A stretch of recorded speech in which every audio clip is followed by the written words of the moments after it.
Dual citizenship যাদের যাদের আছে তিনি মানবাধিকার কমিশনের চেয়ারম্যান কিংবা কমিশনের মেম্বার হতে পারবেন না। এমন একটা বিরোধী সমকক্ষ একটি পদ, সেটা রিফ্লেকশন এই ড্রাফটের মধ্যেও দেখতে পাবেন। ওই জায়গাগুলোতে একটু আপত্তির নোট রেখেই হচ্ছে আমি প্রাথমিক আলোচনাগুলো শুরু করছি।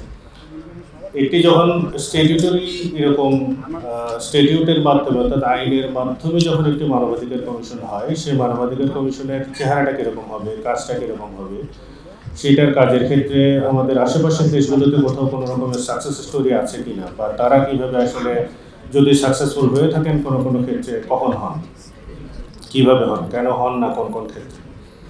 আমাদের পার্শ্ববর্তী দেশ ভারতে দেখবেন কাশ্মীর ইস্যুতে ওনারা কখনোই সাকসেসফুল হন না, কিন্তু অন্যান্য অনেক বড় বড় ইস্যুতে ওনারা সাকসেসফুল হন।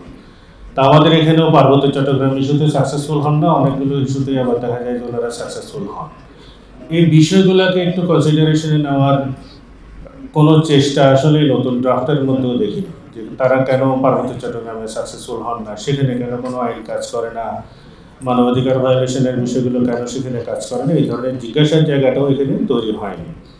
আমি যদি খুব স্ট্রাকচারাল হতে খুব দ্রুত কয়েকটা বেসিক জায়গাটা দেখে আসি, সেটা হচ্ছে আপনার কমিশনের যে অ্যাপয়েন্টমেন্টের ক্ষেত্রে দেখবেন যে যোগ্যতা ও যোগ্যতার কথা বলা হয়েছে ধারা 6। সেখানে একটা মূল জায়গা অনুপস্থিত, যেটা হয়তো হাসির উদ্রেক করবে আপনাদেরকে এই পরিস্থিতিতে, সেটা হলো ডুয়েল সিটিজেনশিপ থাকলে কেউ হতে পারবেন না, সে অযোগ্যতার বিষয়টা রাখা হয়। কেন রাখা হয়নি আই ডোন্ট নো। ডুয়েল সিটিজেনশিপটা থাকা উচিত নয়। ডুয়েল সিটিজেনশিপ যাদের যাদের আছে তিনি মানবাধিকার কমিশনের চেয়ারম্যান কিংবা কমিশনের মেম্বার হতে পারবেন না। এখন যদিও সরকার প্রধান হিসেবে যিনি আছেন থেকে শুরু করে অনেক বড় বড় পদেই সব ডুয়েল সিটিজেনশিপের লোকজন বসে আছেন, ফলে এই কারণে আসলো না কিনে যায় না, কিন্তু এই বিষয়টা এখানে থাকা উচিত ছিল যে ডুয়েল সিটিজেনশিপের কেউ হতে পারবে না।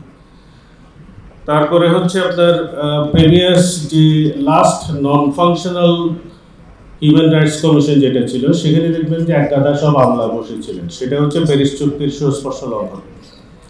এই কথাটা পরিষ্কারভাবে থাকতে হবে যে কোনো আমলাকে এখানে নিয়োগ দেওয়া যাবে না, যেটা প্যারিস চুক্তিতে পরিষ্কার করে বলা আছে যে কেন দেওয়া যাবে না। পুরো idea of establishment of national human rights commission, এই পুরো ব্যাপারটাই আসলে তখন খুব একটা খেলো ব্যাপার হয়ে যায়, যে মকারিতে পরিণত হয় রীতিমতো। তাদের ফাংশন করতে না পারার পেছনে এটাও কিন্তু একটা বড় ব্যাপার ছিল, যে কনফ্লিক্ট অফ ইন্টারেস্টটাকে আমরা কখনোই আমলে নিইনি। এবার দেখবেন যে সিলেকশন কমিটিতে কারা থাকবেন এবং যে রিমুভালের জায়গাগুলো, রিমুভালের জায়গাটাও হচ্ছে খুব ইন্টারেস্টিং। সেখানে ধারা 9 দেখবেন যে রিমুভাল সংক্রান্ত বিষয়গুলো আছে। রিমুভালের সেটা খুবই প্রবলেমেটিক কিছুটা মনে হচ্ছে, যেটা আমি শুরুতেই বলছিলাম, যে দেখবেন এটা সুপ্রিম জুডিশিয়াল কাউন্সিল করে সরানোর কথা বলছেন, এবং একজন সুপ্রিম কোর্টের বিচারপতিকে যেভাবে সরাতে হয়, সুপ্রিম জুডিশিয়াল কাউন্সিল করে রিমুভ করতে হয়, ঠিক একই প্রক্রিয়া অনুসরণ করতে হয়।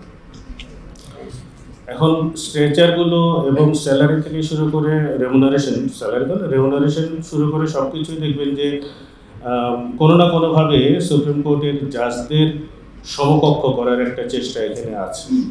সুপ্রিম কোর্টের জাজদের সমকক্ষ করার চেষ্টাটা কী কারণে? ওনারা যখন একটা স্ট্যাটিউটরি কমিশন করছেন, এখন দুদক সংস্কার কমিশনের মাননীয় সদস্য এখানে আছেন, বলতে পারবেন যে দুর্নীতি দমন কমিশনটাও তো একটা স্ট্যাটিউট দ্বারা তৈরি করা কমিশন। সেখানে ওনারা কি সবাই, যারা অন্যান্য মেম্বার টেম্বার যারা আছেন, সবাইকে সুপ্রিম কোর্টের জাজের সমকক্ষ হিসেবেই পরিগণিত হয়? তাদেরকে কি একই রকম ট্রিটমেন্ট করা হয়?